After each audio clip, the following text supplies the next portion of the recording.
como recibir la lluvia tardía. Cuarto trimestre, tema número 55. Semana 47, 02-03, 2024, sábado, séptimo día de la semana. Las 7 formas de caída. La fuerza. La fuerza, pero se me dejó saber que ésta no podrá controlar ni dominar una conciencia y decisión firme por Cristo Jesús. Y dijo así: el yo desea tomar por la fuerza o la astucia aquello que no le corresponde o no le es lícito.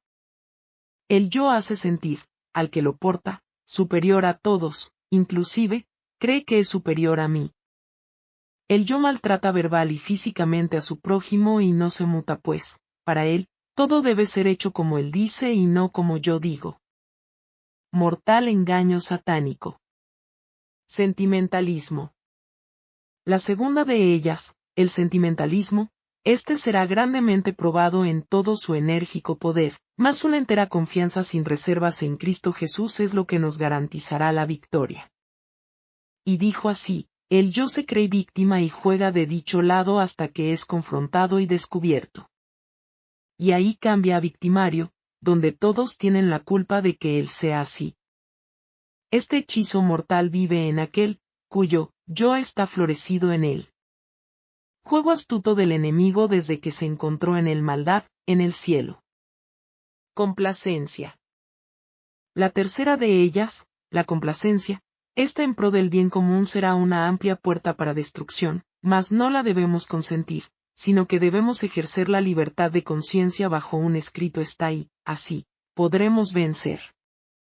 Y dijo así: el yo vive para complacerse y poner, al último, las necesidades de su prójimo. El yo vivo nunca se da por satisfecho, siempre quiere más, aunque no lo necesite. Sus trofeos son tanto internos como externos. Su intelecto es creerse superior en su retórica, sus ideas, soluciones y actos. Él contra todos, pero nadie contra él. Sutil veneno mortífero que el enemigo inserta en el hombre que no es contrito de corazón. La complacencia de la superioridad, en todo sentido, ante otros es un reflejo de que el maligno entrona esa mente y ese corazón. Orgullo. La cuarta de ellas, el orgullo, este es tan sutil y a la vez tan obvio, mas este último disfrazado de la conveniencia propia, y calificado como válido a nuestro entender, será la ruina y cerrará la puerta real de la salvación. Solo una humillación total a Dios nos dará la victoria en él. Así dijo el Señor: el orgullo es el yo que vive para enaltecerse. Orgulloso de tener lo mejor, de llamar la atención para sí entre todos.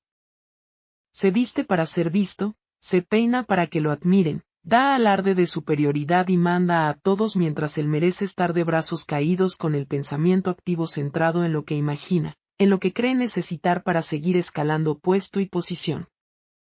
Este, casi imperceptible, engaño satánico, es letalmente mortal al que lo porta y también para los que lo adulan. Calumnia. La quinta de estas, que se me habló, fue la calumnia. Esta es la muerte para el que la practica, y aunque su espada mortífera desea ser clavada ante su adversario, ésta solo atraviesa el corazón de quien la porta. Resistid al diablo, se me dijo, y de vosotros huirá y no toquéis lo inmundo. Habrá aflicciones, mas confiad porque yo he vencido al mundo. Rogad al Dios de la siega que os junte en su granero.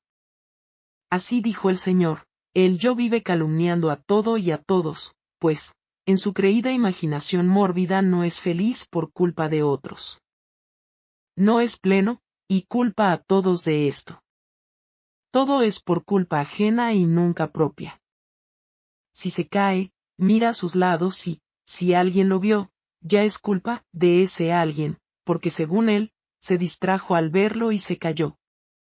En fin, el calumniador nunca va a creer que él tiene la culpa, que la culpa es propia, sino que la culpa es siempre ajena. Si no le parece lo que otro dice, pues, es mentira.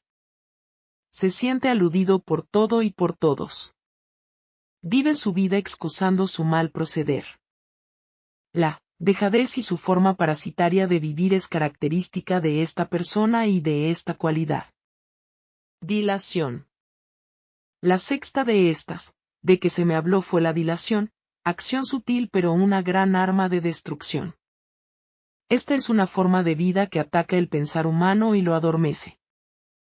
Adormece el pensamiento y retrasa la acción del deber de cumplir, el mandato celestial.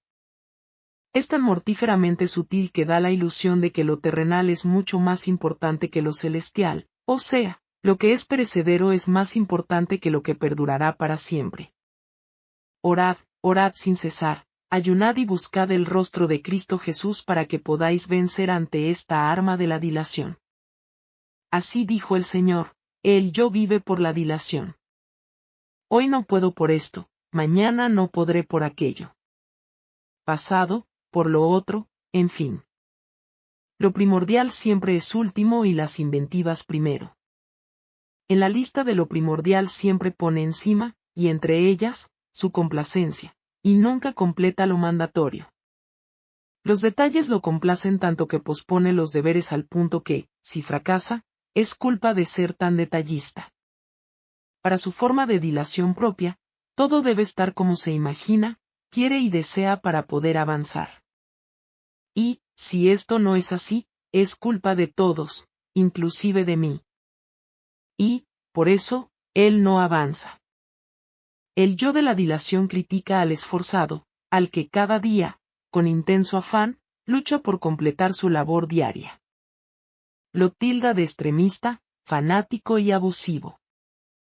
El yo de la dilación es detractor, critica a todo aquello que no va de acuerdo a su forma de ver, actuar y pensar. Esta actitud, horrendamente pecaminosa, de creer que su forma de ser es ley hacia otros, es instigación maligna de perdición. Sensualidad. La séptima, que se me dijo fue, la sensualidad. Mi pueblo pereció por falta de conocimiento. Este acto desenfrenado, con acciones ilícitas dentro del matrimonio, es puesto, aún, en primer lugar, antes del deber de cumplir, el mandato divino. A los tales digo ahora, coméis y bebéis y estáis en fiesta, pero vendrán los días en que el esposo no estará y será tiempo de ayuno y oración porque el león rugiente está alrededor de vuestras casas.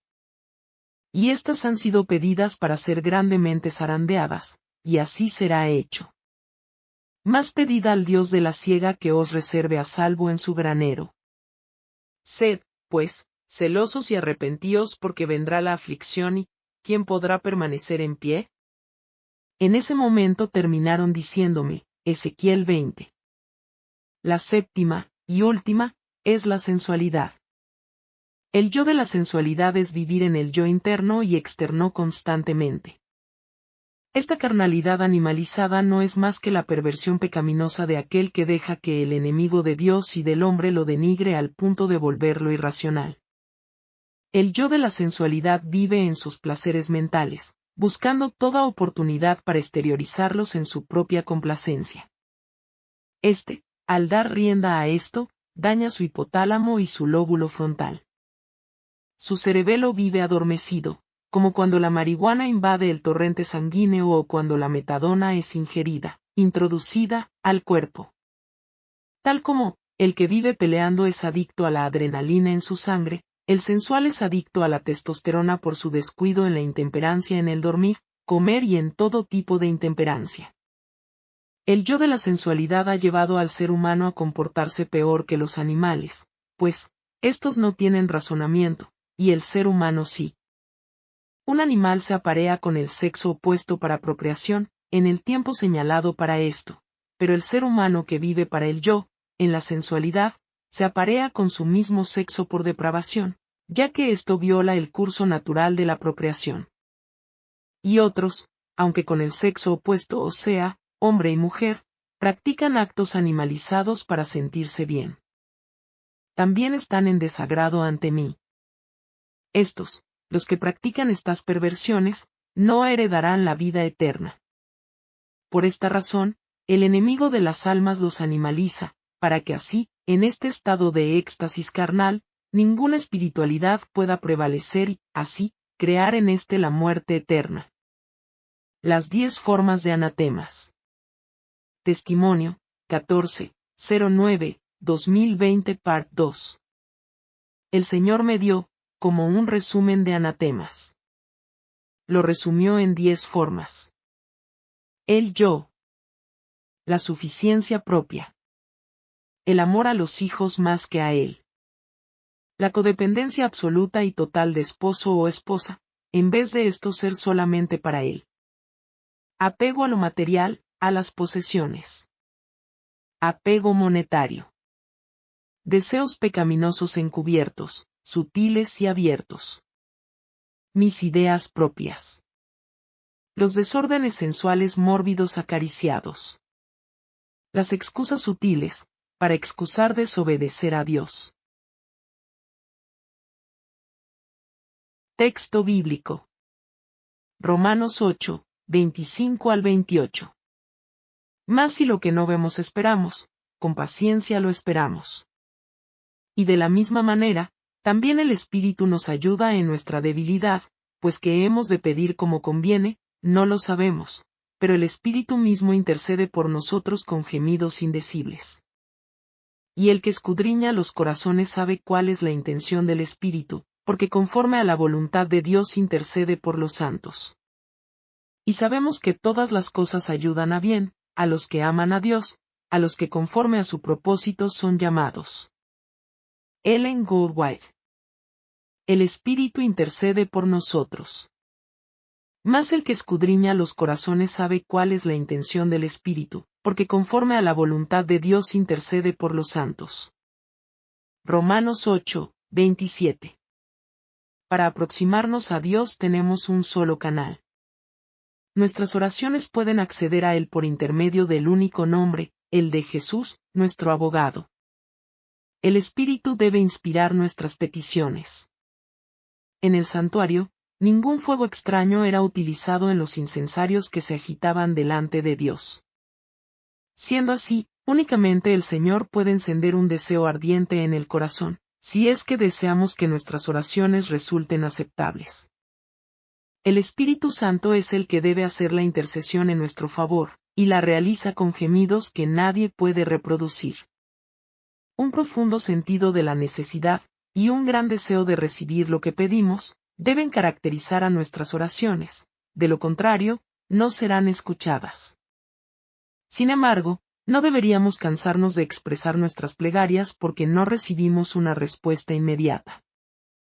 El reino de los cielos sufre violencia, y los violentos lo arrebatan. Mateo 11, 12. Esta violencia quiere decir ahínco santo, semejante al que manifestó Jacob. No es necesario que intentemos producir en nosotros una emoción intensa. En nuestras peticiones debemos insistir ante el trono de la gracia en forma tranquila y persistente. Tenemos que humillarnos delante de Dios, confesar nuestros pecados y con fe acercarnos a Él. El Señor respondió las peticiones de Daniel, no para que él se ensalzara, sino para que la bendición pudiera reflejar la gloria de Dios. El designio del Señor es darse a conocer mediante su providencia y su gracia. Las oraciones son para glorificar a Dios y no para nuestra exaltación personal. Cuando consideremos que somos débiles, ignorantes y desvalidos, como realmente somos, nos acercaremos a Él como humildes suplicantes. El desconocimiento de Dios y de Cristo crea el orgullo y la justificación propia. El infalible indicador de que el hombre no conoce al Señor, es su sentimiento de que es grande o bueno. El corazón orgulloso siempre estará asociado con la indigencia. Cuando a Daniel se le dio a conocer la gloria divina, exclamó, no quedó fuerza en mí, antes mi fuerza se cambió en desfallecimiento. Daniel 10, 8. Cuando el ser humilde que busca a Dios ve como Él es, al instante se verá a sí mismo como Daniel. En lugar de la vanidad humana, desarrollará un profundo sentido de la santidad de Dios y de la justicia de sus exigencias. El fruto de esta experiencia se manifestará en una vida de renunciamiento propio y de sacrificio personal. Testimonio, 18/01/2019. Estad apercibidos y confiad sin reservas en Cristo Jesús. Meditando en el mundo y sus caminos muy diferentes, es decir, unos por el camino angosto y muchos por el camino ancho. Y orando por el pueblo de Dios alrededor del mundo para que siga fortalecido en fe ante este conflicto final, vino palabra de Dios a mí diciendo: estad apercibidos. Confiad sin reservas en Cristo Jesús y sólo así obtendréis la victoria. Nadie que no se someta enteramente podrá subsistir. Sentí muy dentro de mí todo lo que esto involucraba, estas palabras, y sentí un gran peso ante tal situación. Entonces, en ese momento, exclamé: oh, Señor, sosténme. Y sostén tu pueblo en esta hora. Al terminar de exclamar esto, seguí escuchando: no hay tiempo para demoras. Es tiempo de decidir a quién servir. Todo aquel que ande en dos pensamientos, perecerá. Amados, os ruego, no juguéis con vuestra última oportunidad en esta hora final. El enemigo, si no nos ponemos apercibidos, entrará contra nosotros y nos dará con su mejor carta, la dilación. Y esto, solo, para dormitarnos mientras el tiempo es cumplido para nosotros. Y, luego, nos quitará el manto de los ojos y veremos que ya el tiempo es cumplido y pasó el verano y no fuimos salvos. Mientras yo meditaba en todo esto, dijo mi acompañante: nadie que no tome en serio su salvación podrá ser salvo. Nadie podrá fingir ante la vista de Dios. El pueblo que conoce es casi listo. Luchad la buena batalla de la fe. ¿Acaso no sabéis que mi paciencia y mi misericordia tienen un límite? Haced frutos dignos de arrepentimiento y hallaréis descanso para vuestras almas. No dilatéis, pues el pueblo que conoce a su Dios persevera y alcanza. Sé, pues, celoso y arrepiéntete y obtendrás la corona de la vida. Amados, el Señor nos ama mucho. Él nos manda mensajes para que nosotros estemos apercibidos, para que nos demos cuenta de cuán cercano está su día. Preparémonos. Porque de otra manera nos estamos engañando. No vamos a poder llegar a la patria celestial con una fe fingida. Solamente una fe verdadera en Cristo Jesús que obra cambios maravillosos en nuestra vida, por su poder, es la única forma en que podremos lograr entrar en la patria celestial. Que el Señor me los bendiga. Libro, Historia de los Patriarcas y Profetas. Capítulo 37. La roca herida. Este capítulo está basado en Números 20. Primera parte. De la roca que Moisés hirió, brotó primeramente el arroyo de agua viva que refrescó a Israel en el desierto.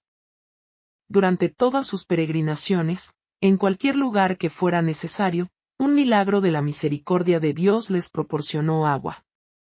Pero las aguas no siguieron fluyendo de Horeb. Dondequiera que les hacía falta agua en su peregrinaje, fluía de las hendiduras de las rocas y corría al lado de su campamento. Cristo era quien, por el poder de su palabra, hacía fluir el arroyo refrescante para Israel. Bebían de la roca espiritual que los seguía. Esa roca era Cristo. Él era la fuente de todas las bendiciones, tanto temporales como también espirituales. Cristo, la roca verdadera, los acompañó en toda su peregrinación. No tuvieron sed cuando los llevó por los desiertos, les hizo brotar agua de la piedra, abrió la peña, y corrieron aguas.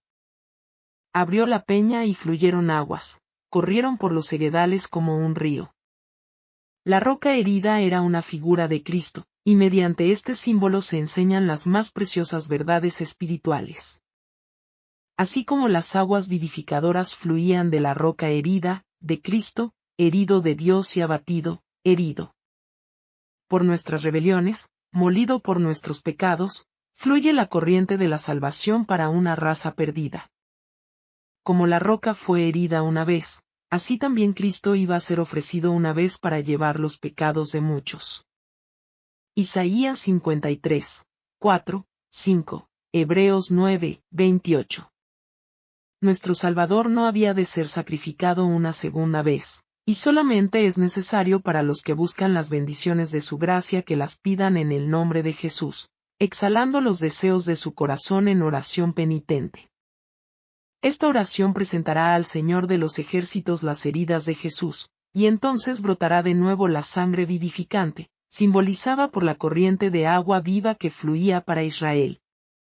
Una vez establecidos en Canaán, los israelitas se acostumbraron a celebrar con demostraciones de gran regocijo el flujo del agua de la roca en el desierto. En la época de Cristo esta celebración se había convertido en una ceremonia muy impresionante. Se realizaba durante la fiesta de las cabañas, cuando el pueblo de todo el país se congregaba en Jerusalén. Durante los 7 días de la fiesta los sacerdotes salían cada día acompañados de música y del coro de los levitas, a sacar en un recipiente de oro agua de la fuente de Siloé. Iban seguidos por grandes multitudes de adoradores, de los cuales tantos como podían acercarse al agua bebían de ella, mientras se elevaban los acordes llenos de júbilo: sacaréis con gozo aguas de las fuentes de la salvación. Isaías 12, 3. Luego el agua sacada por los sacerdotes era conducida al templo en medio de la algazara de las trompetas y de los cantos solemnes. Nuestros pies estuvieron en tus puertas, Jerusalén. Salmos 122, 2. El agua se derramaba sobre el altar del holocausto, mientras que repercutían los cantos de alabanza y las multitudes se unían en coros triunfales acompañados por instrumentos de música y trompetas de tono profundo. El Salvador utilizó este servicio simbólico para dirigir la atención del pueblo a las bendiciones que Él había venido a traerles. En el último grande día de la fiesta se oyó su voz en tono que resonó por todos los ámbitos del templo, diciendo: si alguien tiene sed, venga a mí y beba. El que cree en mí, como dice la Escritura, de su interior brotarán ríos de agua viva. Y esto dice Juan, dijo del Espíritu que habían de recibir los que creyeran en él. Juan 7, 37 al 39. El agua refrescante que brota en tierra seca y estéril, hace florecer el desierto y fluye para dar vida a los que perecen, es un emblema de la gracia divina que únicamente Cristo puede conceder, y que, como agua viva, purifica, refrigera y fortalece el alma. Aquel en quien mora Cristo tiene dentro de sí una fuente eterna de gracia y fortaleza. Jesús alegra la vida y alumbra el sendero de todos aquellos que lo buscan de todo corazón. Su amor, recibido en el corazón, se manifestará en buenas obras para la vida eterna. Y no solo bendice al alma de la cual brota, sino que la corriente viva fluirá en palabras y acciones justas, para refrescar a los sedientos que la rodean. Cristo empleó la misma figura en su conversación con la mujer de Samaria al lado del pozo de Jacob: pero el que beba del agua que yo le daré no tendrá sed jamás, sino que el agua que yo le daré será en él una fuente de agua que salte para vida eterna. Juan 4, 14. Cristo combina los dos símbolos. Él es la roca y es el agua viva. Las mismas figuras, bellas y expresivas, se conservan en toda la Biblia. Muchos siglos antes de que llegara Cristo, Moisés lo señaló como la roca de la salvación de Israel. Deuteronomio 32, 15, el salmista cantó sus loores, y le llamó roca mía y redentor mío, la roca de mi fortaleza, peña más alta que yo, mi roca y mi fortaleza, roca de mi corazón y mi porción, la roca de mi confianza. En los cánticos de David su gracia es presentada como aguas de reposo en delicados pastos, hacia los cuales el pastor divino guía a su rebaño. Y también dice: tú les darás de beber del torrente de tus delicias. Porque contigo está el manantial de la vida. Y el sabio declara: arroyo que rebosa es la fuente de la sabiduría. Para Jeremías, Cristo es la fuente de agua viva, para Zacarías un manantial abierto. Para el pecado y la inmundicia. Isaías lo describe como la roca de la eternidad, como sombra de gran peñasco en tierra calurosa. Y al anotar la preciosa promesa evoca el recuerdo del arroyo vivo que fluía para Israel: los afligidos y necesitados buscan las aguas, pero no las encuentran, seca está de sed su lengua.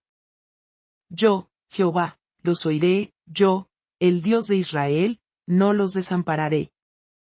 Porque yo derramaré agua sobre el secadal, y ríos sobre la tierra seca. Porque aguas serán cavadas en el desierto, y torrentes en la estepa. Se extiende la invitación a todos los sedientos, venid a las aguas. Y esta invitación se repite en las últimas páginas de la Santa Palabra. El río del agua de vida, resplandeciente como cristal, emana del trono de Dios y del Cordero, y la misericordiosa invitación repercute a través de los siglos, y el que tiene sed, venga. El que quiera, tome gratuitamente del agua de la vida. Precisamente antes de que la hueste hebrea llegara a Cades, dejó de fluir el arroyo de agua viva que por tantos años había brotado y corrido a un lado del campamento. El Señor quería probar de nuevo a su pueblo. Quería ver si habría de confiar en su providencia o imitaría la incredulidad de sus padres. Tenían ahora a la vista las colinas de Canaán. Unos pocos días de camino los llevarían a las fronteras de la tierra prometida. Se hallaban a poca distancia de Edom, la tierra que pertenecía a los descendientes de Esaú, a través de la cual pasaba la ruta hacia Canaán. A Moisés se le había dado la orden, volveos al norte. Dile al pueblo, cuando paséis por el territorio de vuestros hermanos, los hijos de Esaú, que habitan en Seir, ellos tendrán miedo de vosotros.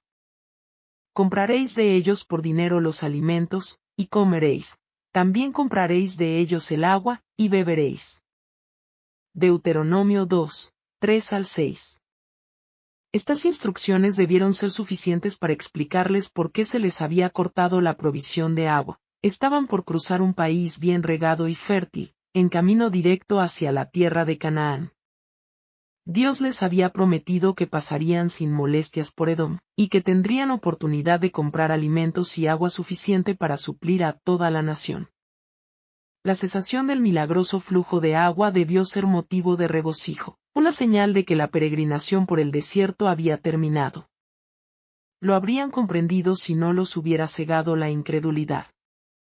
Pero lo que debió ser evidencia de que se cumplía la promesa de Dios, fue motivo de duda y murmuración. El pueblo pareció renunciar a toda esperanza de que Dios lo pondría en posesión de la tierra de Canaán, y clamó por las bendiciones del desierto. Antes de que Dios les permitiera entrar en la tierra de Canaán, los israelitas debían demostrar que creían en su promesa. El agua dejó de fluir antes que llegaran a Edom. Tuvieron pues, por lo menos durante un corto tiempo, oportunidad de andar por la fe en vez de andar confiados en lo que veían. Pero la primera prueba despertó el mismo espíritu turbulento y desagradecido que habían manifestado sus padres. En cuanto se oyó clamar por agua en el campamento, se olvidaron de la mano que durante tantos años había suplido sus necesidades, y en lugar de pedir ayuda a Dios, murmuraron contra él, exclamando en su desesperación: «Ojalá hubiéramos muerto cuando perecieron nuestros hermanos delante de Jehová». Números 20, 1-13. Es decir que desearon estar entre los que fueron destruidos en la rebelión de Coré. Sus clamores se dirigían contra Moisés y contra Aarón: ¿por qué hiciste venir la congregación de Jehová a este desierto, para que muramos aquí nosotros y nuestras bestias? ¿Y por qué nos has hecho subir de Egipto, para traernos a este horrible lugar? No es un lugar de sementera, de higueras, de viñas ni de granados, ni aun de agua para beber. Los jefes fueron a la puerta del tabernáculo, y se postraron. Nuevamente la gloria de Jehová se les apareció sobre ellos, y Moisés recibió la orden: toma la vara y reúne a la congregación, tú con tu hermano Aarón, y hablad a la peña a la vista de ellos. Ella dará su agua, así sacarás para ellos aguas de la peña. Los dos hermanos se presentaron ante el pueblo, llevando a Moisés la vara de Dios en la mano. Ambos eran ya hombres muy ancianos. Habían sobrellevado mucho tiempo la rebelión y la testarudez de Israel, pero ahora por último aún la paciencia de Moisés se agotó. «Oíd ahora, rebeldes», exclamó, «¿haremos salir aguas de esta peña para vosotros?». Y en vez de hablar a la roca, como Dios le había mandado, la hirió 2 veces con la vara. El agua brotó en abundancia para satisfacer a la nación. Pero se había cometido un gran agravio. Moisés había hablado, movido por la irritación. Sus palabras expresaban la pasión humana más bien que una santa indignación porque Dios había sido deshonrado. Oíd ahora, rebeldes, había dicho. La acusación era veraz, pero ni aun la verdad debe decirse apasionada o impacientemente. Cuando Dios le había mandado a Moisés que acusara a los israelitas de rebelión, las palabras habían sido dolorosas para él y difíciles de soportar para ellos. Sin embargo, Dios lo había sostenido a él para dar el mensaje. Pero cuando se arrogó la responsabilidad de acusarlos, contristó al Espíritu de Dios y le hizo daño al pueblo. Evidenció su falta de paciencia y de dominio propio. Así dio al pueblo oportunidad de dudar de que sus procedimientos anteriores hubieran sido dirigidos por Dios, y de excusar sus propios pecados. Tanto Moisés como los hijos de Israel habían ofendido a Dios. Su conducta, dijeron ellos, había merecido desde un principio crítica y censura. Ahora habían encontrado el pretexto que deseaban para rechazar todas las reprensiones que Dios les había mandado por medio de su siervo. Moisés demostró que desconfiaba de Dios. ¿Haremos salir aguas de esta peña?, preguntó él, como si el Señor no fuera a cumplir lo que había prometido. ¿No creísteis en mí, para santificarme delante de los hijos de Israel?, dijo el Señor a los 2 hermanos. Cuando el agua dejó de fluir y al oír las murmuraciones y la rebelión del pueblo, vaciló la fe de ambos en el cumplimiento de las promesas de Dios. La primera generación había sido condenada a perecer en el desierto a causa de su incredulidad, pero se veía el mismo espíritu en sus hijos. ¿Dejarían estos también de recibir la promesa? Himnos. 385, los que aman al Señor. 493, día grande viene.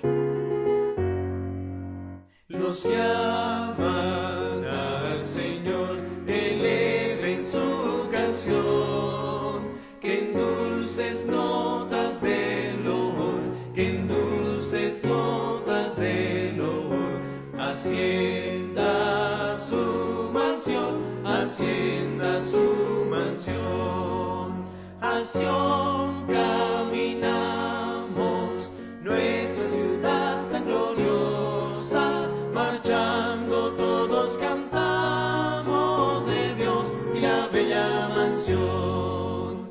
Unida está, oh Dios, tu fiel y amada grey, y cantan todos a una voz, y cantan todos a una voz, los hijos del gran rey, los hijos del gran rey. A Sión caminamos, nuestra ciudad tan gloriosa, marchando todos cantamos de Dios y la bella mansión. En Sión disfrutaréis la gracia del Señor, que hoy os promete